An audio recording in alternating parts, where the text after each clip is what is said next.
Buonasera a tutti e bentornati a Liberamente, variazioni e scorribande qui su Radio Libertà.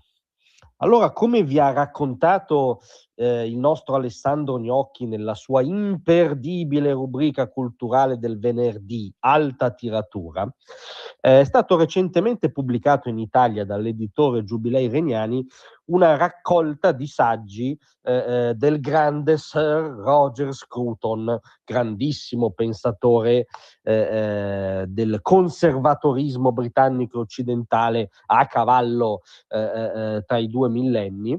Il volume è stato ripubblicato col titolo Conoscere la sinistra per evitarla, e tra i vari stilemi della sinistra da conoscere per evitarla accuratamente, secondo Scruton rientrava anche l'escamotage intellettuale o pseudo-intellettuale della rimozione della realtà.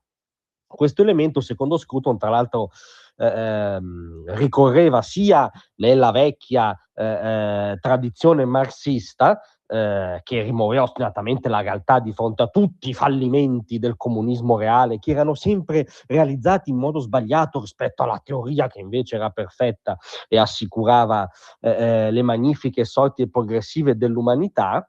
Ma poi anche questo meccanismo lo vediamo all'opera nella nuova sinistra wokista, inclusivista, falsamente buonista, arcobaleno, falsamente dirittista, insomma la sinistra woke di oggi, che si segnala per la rimozione, direi, ostinata e pervicace della realtà. Ed è un meccanismo che abbiamo visto all'opera anche sui fatti di Modena.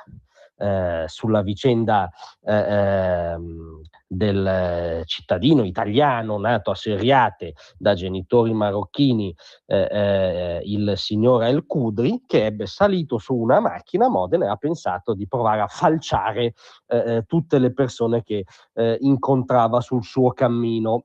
Ovviamente, tra le altre cose, ne è scaturita una caniara ideologica appunto da parte degli ostinati addetti alla rimozione politicamente corretta della realtà.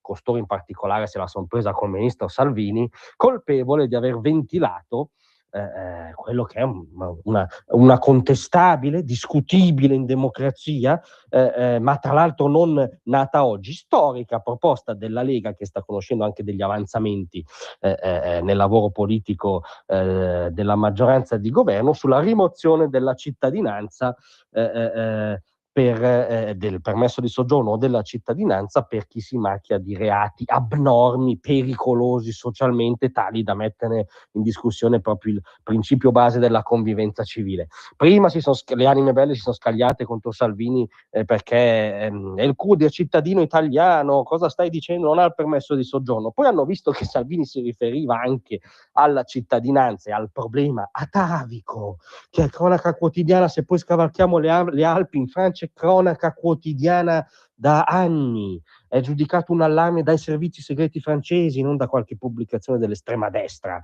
d'Oltralpe. In ogni caso si riferiva anche alla cittadinanza, e qui è stato però ovviamente ribadita l'accusa di sciacallaggio. Ma cosa ha detto di così grave Matteo Salvini? Stiamo lavorando da mesi a una proposta di legge per togliere la cittadinanza a chi commette reati gravi. Come sottolinea Salvini, non è che uno riesca a metterla in piedi 24 ore in base alla cronaca tragica di Modena. Teniamo presente, aggiunge il razzista, che stiamo parlando di milioni di persone per bene, perché gli stranieri che ci stanno ascoltando e sono in Italia oggi sono il 9% della popolazione, la stragrande maggioranza dei casi persone per bene.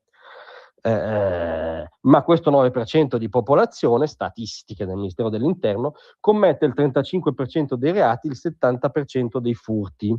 Devo poter intervenire con la revoca del permesso di soggiorno, e fin qui non siamo nella vicenda di Modena, perché El Kudri, seppur di seconda generazione, chiaramente come dire un dato di cronaca, senza alcun giudizio ovviamente, figlio di persone marocchine, è cittadino italiano. Ma, aggiunge Salvini, conscio della distinzione, quindi pone il tema anche della cittadinanza. perché sia il permesso di soggiorno che la cittadinanza, dice Salvini, sono atti di fiducia del popolo italiano. Se questa fiducia da una parte viene meno, devo avere gli strumenti pronti. A Modena era un cittadino italiano, peggio mi sento, e questo è il punto che dice Salvini, peggio mi sento perché vuol dire che questa persona ha leso il patto sociale minimo che è alla base di qualunque riconoscimento di cittadinanza. Perché non stiamo parlando di un reato, voglio dire, secondario, una rapina, una rissa, reati odiosi per chi li subisce, no? Che rientrano nella fisiologia del crimine. Stiamo parlando di un signore che è salito su un'auto provando a investire chiunque gli capitasse a tiro, è sceso, ha provato ad accoltellare chiunque gli capitasse a tiro, replicando fattualmente degli stilemi del terrorismo islamista internazionale.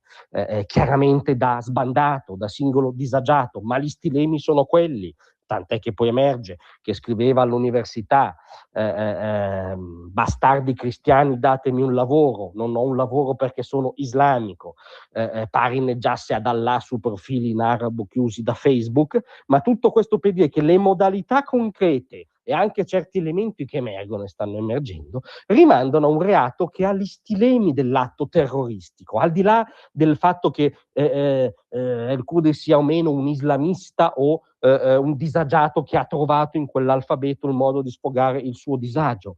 Ma allora il tema che pone Salvini e pone la Lega è chi commette un atto chiaramente terrorista, chi porta il terrore nel nostro territorio, si può ragionare sulla revoca della cittadinanza italiana, visto che mina alla base la convivenza civile?